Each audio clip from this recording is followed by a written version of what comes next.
Hey folks, I told you I was going to make a double bass video and here I am. So as you remember, the double bass, we sort of have a different string configuration here where the violin has, from lowest, we have G, D, A, and E. It's like they did that backwards on the bass. So our lowest string is the E. Our next highest string is the A, then we have the D string, and then the G string. Alright, so our hand position on the double bass is actually going to look like, we sometimes call it K position, probably because we have like a straight line and then it looks like a K because we have these come out and then up.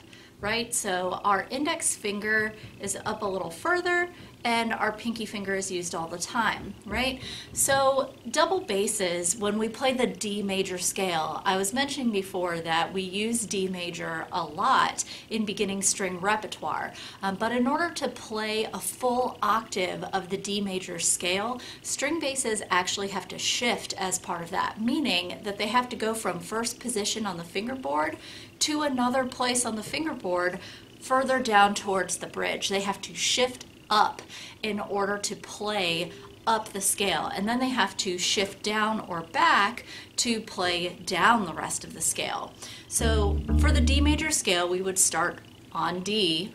Here we go. It would be open D, first finger E. Ooh, let's try that again.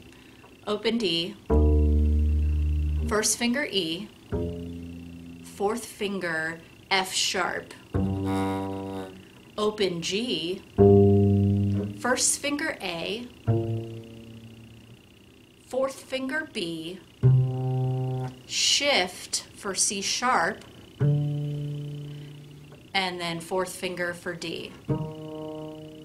Then we would play D, second finger C sharp, shift back for fourth finger B, first finger A, open G, fourth finger F sharp, first finger E, open D. All right, so that's our D major scale on the string bass, our double bass. Now, often we have D-A, D-A. I think some of our pieces, one of the ones that we've been working on labeling with our fingerings, actually use the open D string and the A string. So what I want to do is make sure that I cover some of the fingerings that you're actually going to use that involve these lower strings, the A and the E string. So from D down, right? We have C sharp, B, A. Second or third finger, right? G, F sharp, and then E. That's as low as we go because this bass doesn't have an extender. We've talked about those extenders, but we don't have one on this bass, right? So in the key of D major, that's where we would go below the D string. So we have open D, fourth finger C sharp, and then we have B, first finger, open A.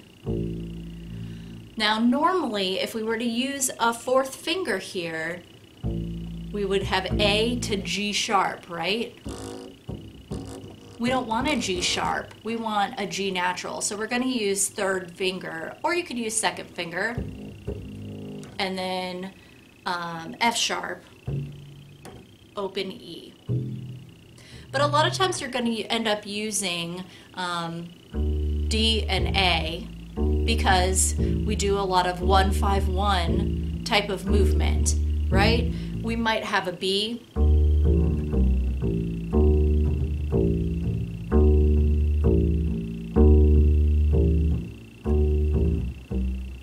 we might have a C sharp in there, right? There's our C sharp. Another scale that we use a lot is the G major scale, which is one that you can actually play an entire octave without shifting on the string bass, but you have to start on the E string. So if you think about where we would start, in E, we have E, F sharp, we want G natural. So we would play that with our third finger.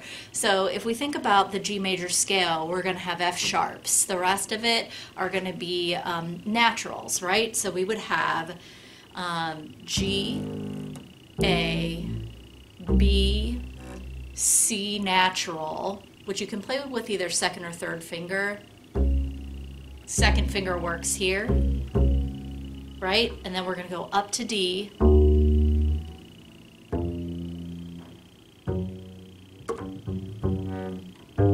There we go. We should have used my fourth finger. So 3, open, 1, 2, open, 1, 4, open, open, 4, 1, open, 2, 1, open, 3. And that is our entire G major scale, which we can play one octave of on our string bass without shifting. And it's also one that string players use very often, especially our beginning string players. But we're going to use a lot of G and D, so you're going to see people play up on these two strings pretty often in beginning string repertoire in either D and there's our 5 with the A, or G and D. And if we were, for whatever reason, to play in A major, which is another sharp key, we of course would have A and E. So our A major scale is also one that we can play, but it requires some different fingerings. We would have A, B, C sharp, right? D, E, F sharp. Now we would need G sharp. Well, how do we make that if we've got an open G natural? We would need a low 1.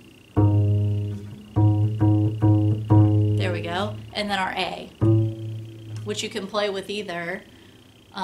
You can slide your 1, or you can just put down 2 or 3. So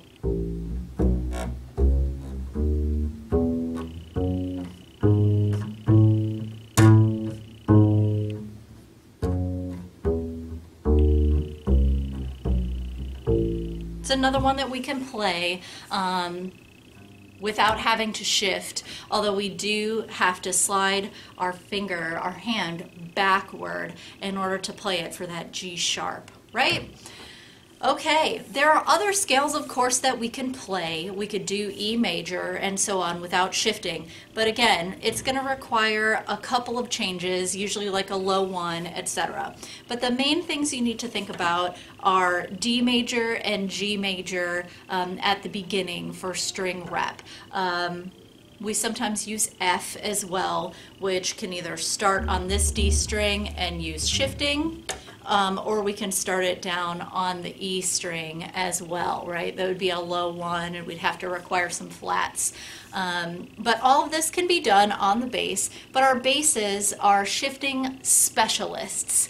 They do a lot of things where they play in half positions. We sometimes say, okay, we're not going to shift in, when a violin shifts, they can shift and put their hand, if you're going from first position where our fingers normally are, to where your second finger would normally be. If first finger goes where second finger is, we call that second position. If your first finger goes where third finger normally goes, we call that third position. But because the bass has such a large fingerboard, it has half positions, right? Because the strings are so long. So sometimes in bass repertoire, you will actually see a shift notated with 2.5 or 1.5 or 3.5 or whatever. So if you see that, don't get confused. It's just the nature of the beast, it being such a large instrument and having such a long string and fingerboard. It helps bassists be more accurate in their shifts. And a lot of doing the bass and teaching the bass is about finding what the best fingering is. You could probably give a double bass a double bass player, you give 5 of them the same piece of music, and they might come up with 5 different ways to shift that that they think would be the best. So a lot of teaching your beginning strings or playing it for yourself is sometimes going to be troubleshooting and saying, what's the easiest shift to make? What's the best thing to do? Like when we're playing the A major scale, we know we have to go back for G sharp. Do we want to actually have the student slide from G sharp to A with their first finger? Or do we just want them to put down their first finger and add their second finger instead? It's going to be a little bit more precise if we do that. Whereas somebody else, they might say, no, I just want to do the shift. That works for me. So it just kind of depends. But there you go, guys, a little primer on the string bass for you.